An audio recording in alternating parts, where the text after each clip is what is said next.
Hi there, and welcome to another interview today. I've got a fabulous guest called Anna with me, and I'm going to ask Anna a similar question to the question I ask absolutely everybody. Hey, Anna, why did you become keto? Oh, well, it's kind of a lifelong journey like it is for most people. I was overweight as a child. Actually, I remember as a child loving butter, and I would reach up to the counter, but I couldn't even see over the counter. I'd reach up to the counter into the butter dish to try to get, a little bit on my fingers, and I'd get in trouble, and not in a lot of trouble, but just like, oh, we don't want to eat butter. It's not good for you. And so that's one of my earlier memories. And I've always been kind of laughed at in my family for liking butter so much. Yes, I was overweight as a child. And now looking back, I realized that I probably had some nutrient deficiencies that weren't being addressed. And so I try now to give my kids a lot of butter. But yeah, as my childhood continued, I was always loved and accepted and doted on by my family, but at school I knew that I was different.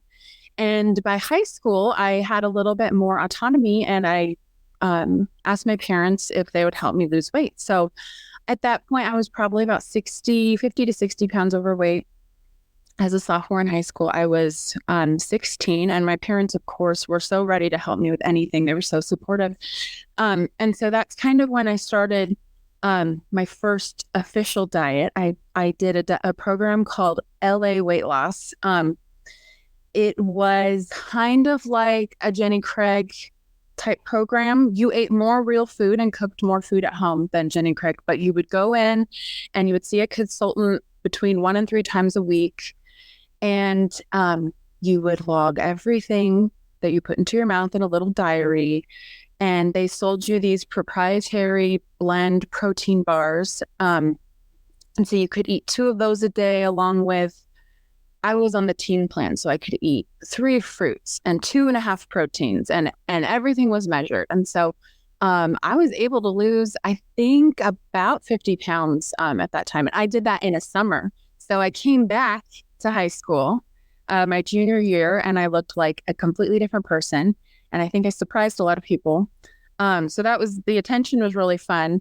And I was able to keep that off into my 20s until I started having babies. I kind of bounced around, the same 10 to 15 pounds off and on. I would kind of go back to what the protocol was on LA weight loss. And yeah, I was able to keep that off. And then I got married.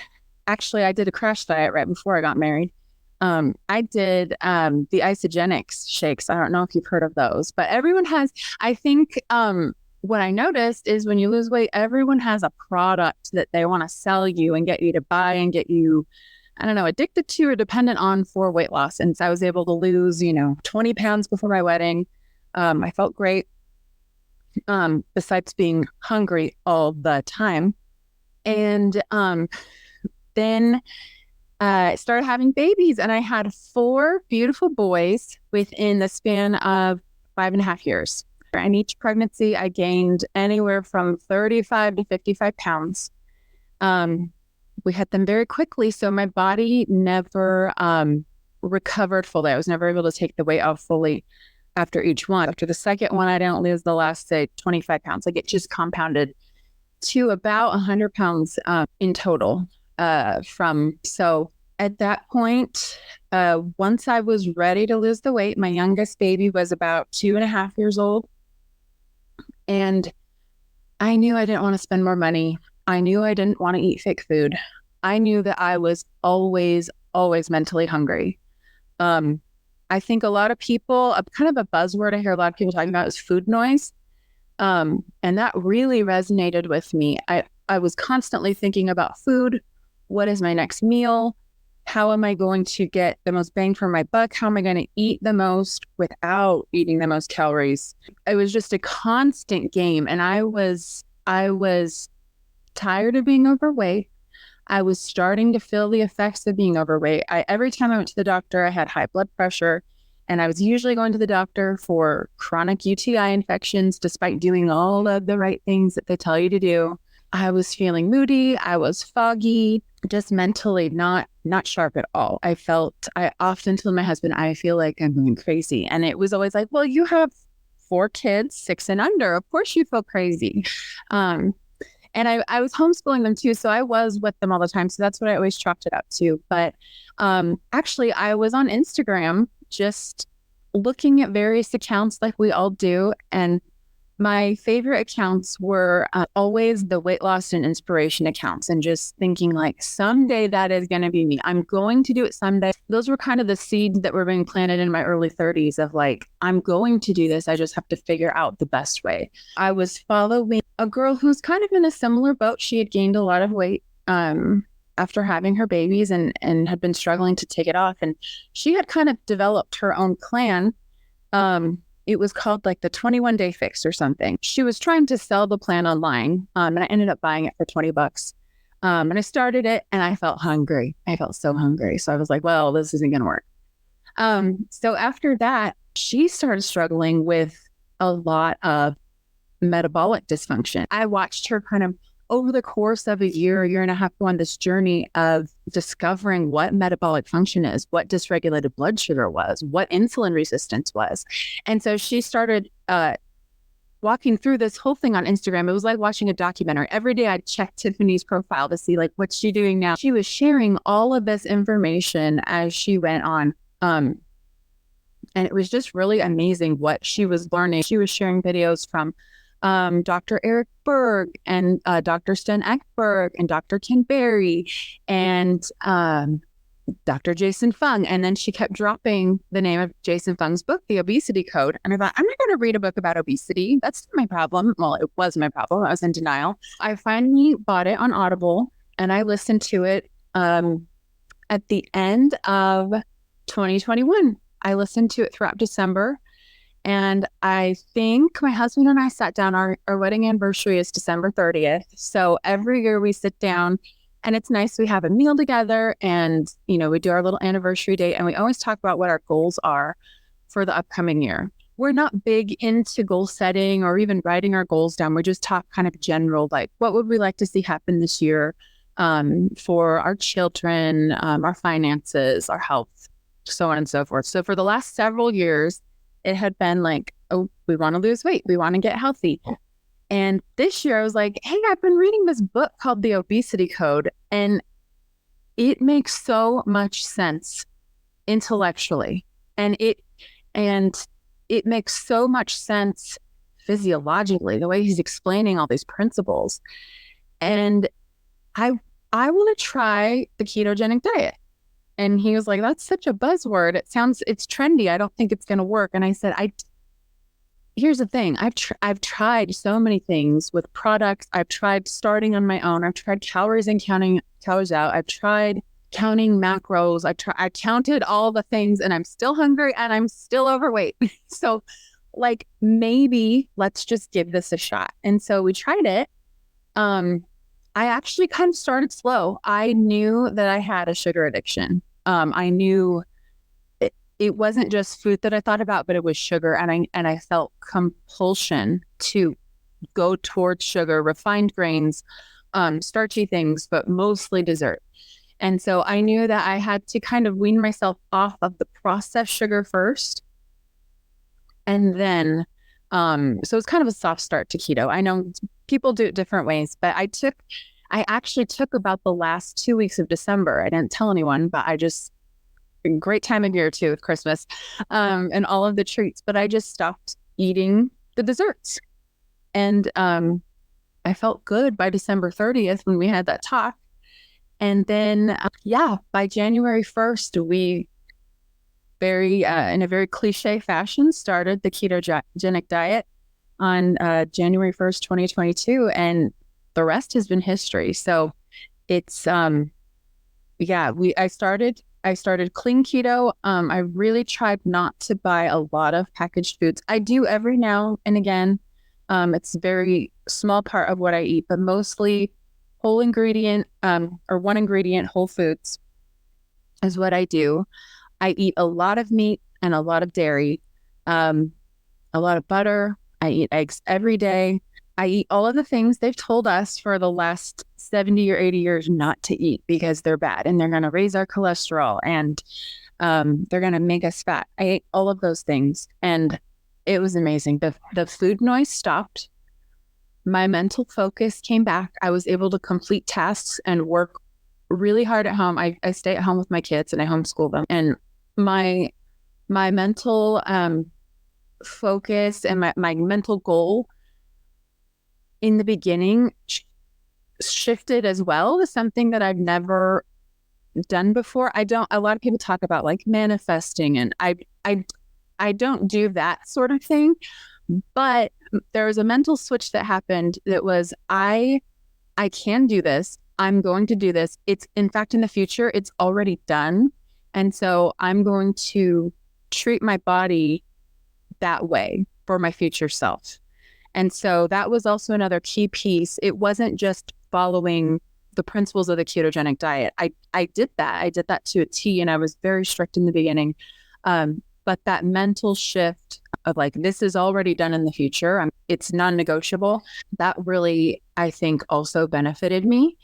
And I was able to lose 100 pounds. It did take 2.5 years. But that's also another thing that I didn't do. Like every time before I had tried to lose weight, it was, well, I am getting married in 3 months. I have to lose 19 pounds in 3 months. And that's doable for a lot of people. But it's so mentally and emotionally discouraging when you don't do it. And so for another first that I had never done before was, I said, there is no timeline. It took me, I've been overweight off and on my entire life. So it's been my entire life of not treating my body correctly, not fueling it, not nourishing it. This could take 1 year. It could take 5 years. It doesn't matter. It's as long as I keep with it and I finish the goal. So I took the time restriction off too, and that helped me. I know there's varying opinions on that and like evidence of like you need a timed goal in order to be successful. But I think when it was a goal that was that big for me, just taking the pressure off and saying like it's okay. It's you're gonna do it. You're gonna do it no matter what. The time frame doesn't matter. That's another thing that helped me. Yeah. Yeah, that's a brilliant answer. And for people that have never seen you before, this is Anna's first interview. So I thought that was stunning, that answer. That was ever so good. And the reason you're on the show is because I've been following you on Instagram and I love the things you say. It doesn't matter whether it's keto, carnivore, ketovore, these principles are really helpful. And I understand what you say about the time limit because, my advanced personal training background was always SMART goals, measurable, attainable, realistic, and time frames. And one of the things I've noticed, the longer it takes for the fat to come off, the longer it stays off. Do you think that's true? I 100% believe that, because I think especially in today's culture, we're so focused on the symptom of weight loss. And we treat that as like, well, that's the root cause. I gained weight. Our bodies are so much more complex than that. And we need to treat the root cause so that the symptom goes away, which is the weight gain. If we're just focused on a quick fix, it rebounds because our bodies we haven't treated the root cause. Our cells are still not working optimally. They're still not processing fuel efficiently. They're still not even taking nutrients in. So if we haven't fixed the root cause, we're not going to be ahead 6 months down the road. It's going to come right back. And I speak from experience.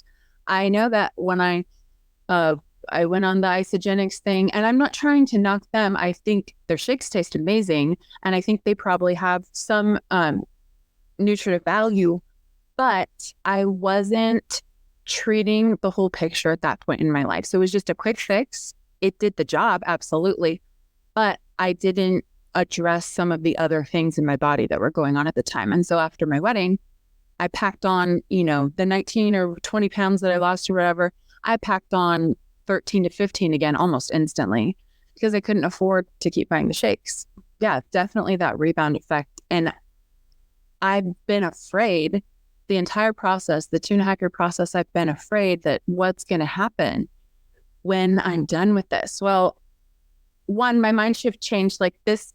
I learned this is a lifestyle. This is not a diet. I absolutely love eating this way. Like I said, for the first time in my life, I'm not obsessed with food. I am full. The last time I ate was it's almost noon here in Arizona, and the last time I ate was last night at 5. That is not who I've ever been. It's still mind blowing to me 2 years later that I can fast, and it's not hard, and I'm not dying or food obsessed.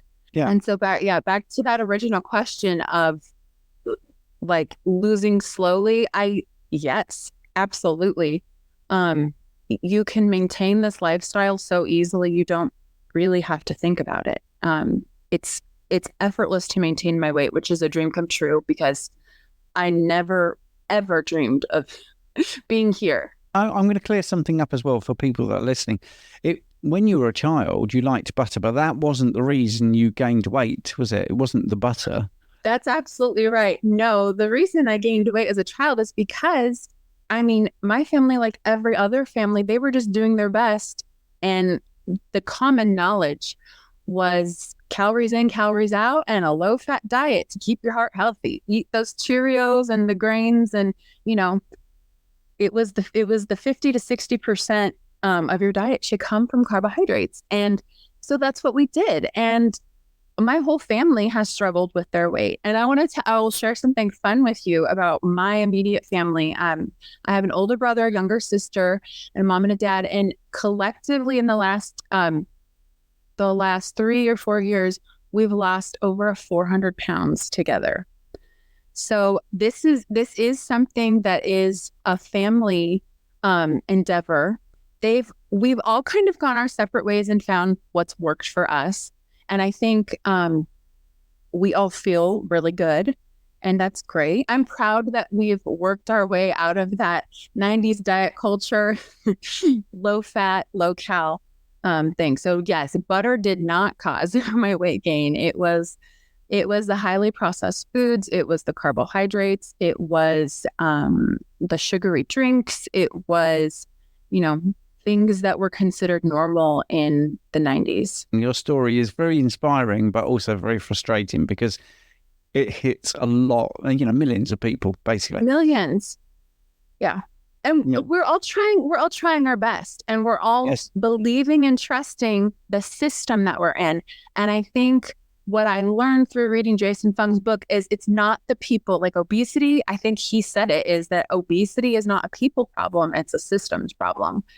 And if you can get out of the system, you'll change your life.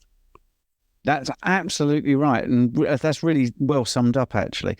I noticed you said about your sugar addiction, you said you just stopped eating dessert. So do you feel that that is a big key plank of the way you, have set your stall out, so to speak, that it is just abstaining? It's not moderation. It's not a little bit when you fancy it. It's just, I'm not having it. Is that is that the thing? So a couple things about that. With sugar, with refined sugar, refined sweeteners, flours, grains, I completely abstain from those. I treat myself like an addict, like an alcoholic, like a drug addict. I abstain from that. However, once I felt like I was fat adapted early on, like, a couple months in, and I felt like keto was really working for me. I enjoy baking, I enjoy cooking, and I did want to find ways to introduce treats back into my life and my family's life. So I do eat dessert now. It looks a little bit different. It might be like berries and cream, or I don't know if you know who Carolyn Ketchum is, but she has a keto food blog, and does a lot of amazing desserts with things like almond flour, coconut flour. And she has a lot of knowledge in terms of like the chemistry of a lot of the sweeteners that people use. And so I follow her for inspiration. And like in the fall, I'll make like a keto pumpkin cheesecake that's to die for. She's does a really good job with that. So I will have treats occasionally. I enjoy them, and I still I would still probably classify myself as someone with a sweet tooth, but when it comes to refined sugar, I don't do it at all. Okay, and what meats do you eat? What animal products do you eat? And do you eat daily? I eat them daily. I don't restrict myself with how much meat or fat I use at all. I actually restrict myself with how many vegetables I eat, not necessarily because of the carb count, but the way I feel. And so I know that's a big thing in the carnivore world is that, plant toxins and that sort of thing. So I am careful with that advice, but because I've noticed I feel different when I eat too many plants. But I eat beef, a lot of beef. I do beef every way. Ground ribeyes are my favorite steak. We do a lot. When I discovered beef short ribs, that was kind of a life-changing experience making those for the first time because they're so filling. And it doesn't take a lot of beef short ribs for a meal for me anymore. So short ribs, I eat chicken. I eat some fish. I'm in Arizona, so it's hard to find good fresh seafood. Mostly beef and then a lot of chicken thighs. And, people might be surprised that I've got you on the channel because I'm a carnivore influencer. I hate that word. But anyway, but I just feel a lot of what you say, it does cross over. And I think, the abstaining, this is what I say to people. The biggest issue I see is across the board, low carb, keto, carnivore, or even actually just in the mainstream, is sugar addiction and emotional eating. There are two things that come up. And I think because you talk about both of those things on your Instagram, I just think that's really interesting. So if someone comes to you and says, well, I'm eating because of emotions, what do you say to them? Oh, that's hard. Say, I've been there. It's hard. So what I think back on in my life is that it's hard to eat from emotions when you are physically and physiologically satiated. When your body is really full and you have those hunger and satiety cues come back, you don't want to violate your body in that way because it feels uncomfortable. I wouldn't try to tackle the emotional eating first. I would try to tackle the physical hunger first and the physical satiety first. Because if you're hungry, it's gonna go up here and you're gonna be hungry here too. So if you're physically full, it's very hard to eat emotionally anymore. So that would be my answer. But if you make yourself as robust as possible, that's the nub of it. If you're an emotional eater and you're hungry, wow, you've just made the thing worse for yourself because if you're full, it does. I'm not saying it fixes it for everybody, but it certainly makes it harder to go and grab tons of food if you're already satiated. The other thing I want to talk about, and I think it's not mentioned enough, actually, I'm going to read a sentence from your Instagram, and I thought it was really interesting. I read once that a woman has 4 personalities based on where she is in her 28-day cycle. The 4th personality is a real doozy for me. So could you just speak a little bit about that? Yes. So someone who I also read a lot of and watched a lot of during this whole journey was Dr. Mindy Pelz. And she has done, I think, a really good job helping women to understand their bodies because you and I are not the same. You're on a 24-hour hormone cycle. I'm on a 28-day cycle. It looks very different. And while my husband and I were doing keto, we naturally fell into intermittent fasting because we were both full. And I was finding that part of the month I could fast with the best of them. And I was disciplined and I could keep up with him. I could probably outfast him. And it's just, I felt great. The other part of the month, I felt like I hit a wall and I felt emotionally like a failure because, well, why can't I do this the rest of the month? And then, maybe a year into or a year and a half into keto, I found Mindy Pell's book and I read it.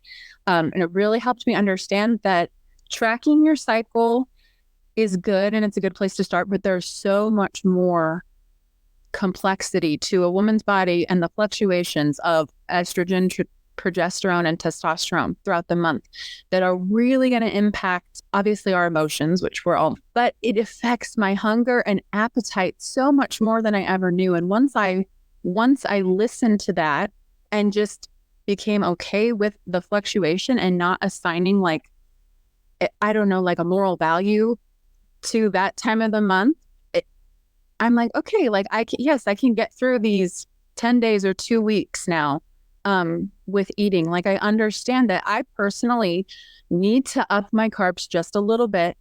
I don't go crazy, just a little bit before my cycle. And actually, it's made my cycle more regular doing that. Yeah, there's definitely 4 personalities. There's the first 7 days. You're just kind of a little bit turned more inward, maybe a little more mopey. And then there's the next, I don't know, 5 to 7 days ovulation. You feel like $1,000,000. You could take on the world. You're flashy, you're vibrant, you want to go out and do things. And then for me, the last 2 phases kind of blend together. Some women might notice more nuance with that, but definitely that's the one where I think women are dealing with a lot more mood swings, maybe some rage. Just, yeah. Yeah. That's what I've noticed. Yeah, and it's interesting for me because in my past, I was an advanced personal trainer doing a lot of face-to-face. And if I was training a woman, I would actually say, you're going to do 2 weeks where your performance is going to be pretty good, and then it's going to drop off a bit. Mm-hmm. But then when you get to the end of that 2 weeks, we're going back to the first 2 weeks. So we have to sort of step down, step back up, and you have to track the first 2 weeks constantly and the second 2 weeks constantly, because you always get the drop off in performance. The moment that's explained, it's like whew, I never understood. I thought everything was going wrong every so often, you know? Yes, it really is a weight that's lifted off our shoulders because we realize, like, I'm not crazy. 2, yes, the changes that I'm experiencing are real, and I don't have to compare myself to a man and like that he's able to stay so steady.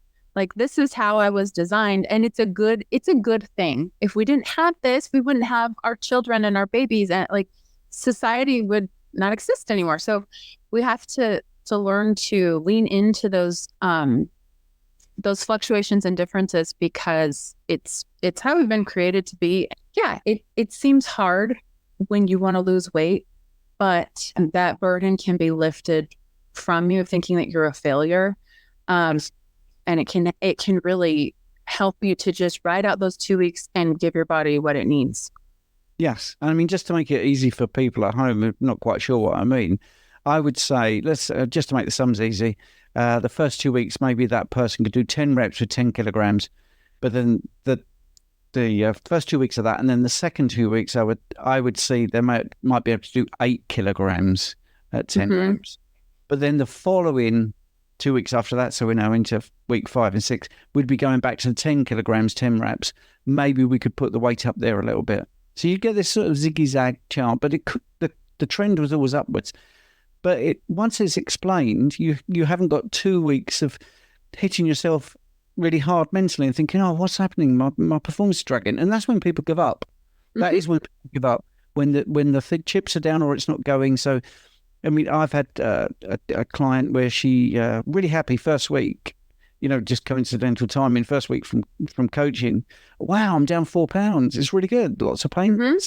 Wow, this is really good. And then the third week, what's gone wrong, Stephen? I'm like, right, do you remember what we talked about? You're going to have a weight loss stalk. You might even gain a little bit. So your net result is you've lost about 6 pounds in the first 2 weeks and you've gained 2. Right, I understand that's quite depressing. But if I'd have said to you when we first started, in 3 weeks, you're going to be 4 pounds down, I guarantee it, you'd be like, oh, yeah, I'm happy with that. So it's just understanding that process. And I think you're one of the few people that puts it in a very simple way about the 4 personalities. And I liked how you said your second phase or third week, fourth week are about the same. It is more nuanced for some females, definitely. I really like this thing about your family as well. So I normally ask, did you have some pushback from your family when you went to this way of eating? But obviously you didn't. Did they all go on board pretty much straight away once they saw it working for you then? So with my husband got on board. He just said, tell me what you want me to do.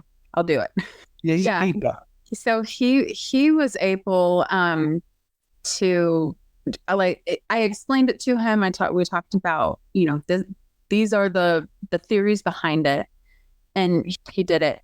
Our kids are not keto. I still do feed them grains in moderation, and I try to do organic, and I try to do as much as I can for them. However, their diets have drastically changed since we started. They were on a lot of processed foods, a lot of microwaved foods, and now I'm cooking a lot more for them. And we've really changed what breakfast looks like. That's the biggest one for them. They're doing eggs and bacon, eggs and sausage, maybe some berries on the side. That's what we're doing every single morning. I have 4 boys, and we're doing about 2 dozen eggs a morning for them.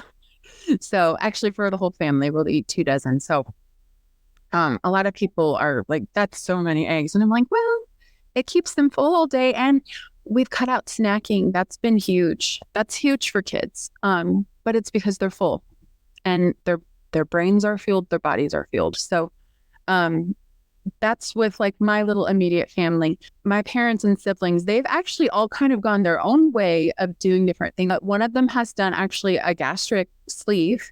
That was several years ago. And that person has been able to keep it off and actually figured out a pretty severe leaky gut issue through it, and has been able to heal their gut. So that was really encouraging to watch that person struggle through that. And they ended up getting to the root cause at the end, which was, it was very interesting and kind of illuminated a lot of things for me.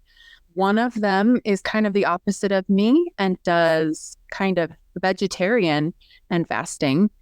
And that person has found success through that.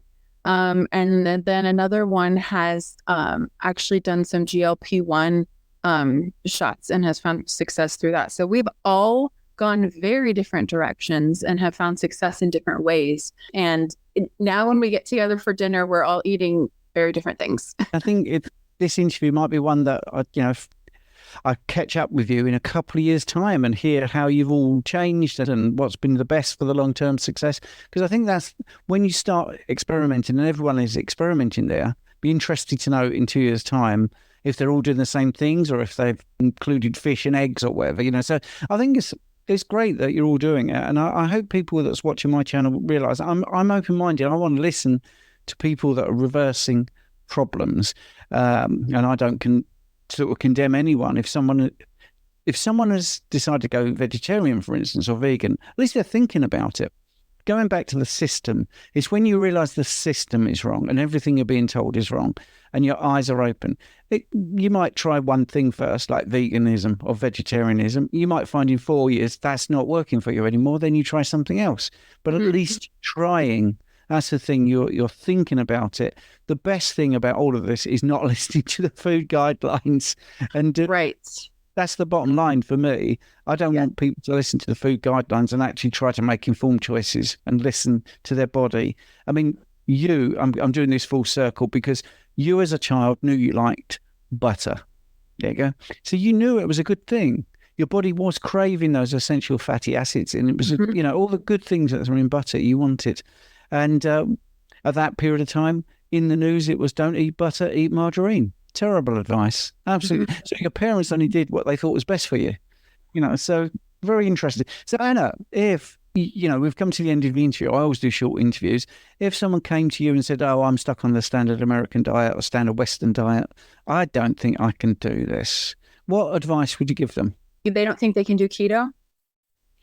Is that what you mean? I can't give up my bread and pasta and rice and grains and cereals. I can't do it, but I'm overweight and I'm very ill. What would you say?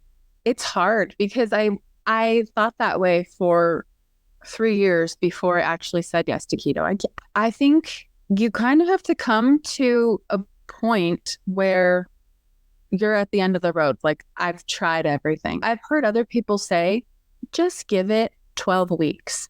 12 weeks is 3 months of the year. If you can do it for 12 weeks and at the end of 12 weeks, you say, I can't do this anymore, then I guess it's not for you. But I really doubt that's going to happen because the benefits that you experience are life-changing. the mental clarity alone on keto, the high from ketones, unmatched. You will be able to face any trial that comes into your life if you are fueling your body properly. I really believe that. I've had some hard things happen throughout this process, and I haven't wavered. That's been another thing that's been amazing is I thought, if life gets hard, I'm going to fall off. And no, I press in harder because I know that the food that I'm fueling my body with is the best. And it's making me operate optimally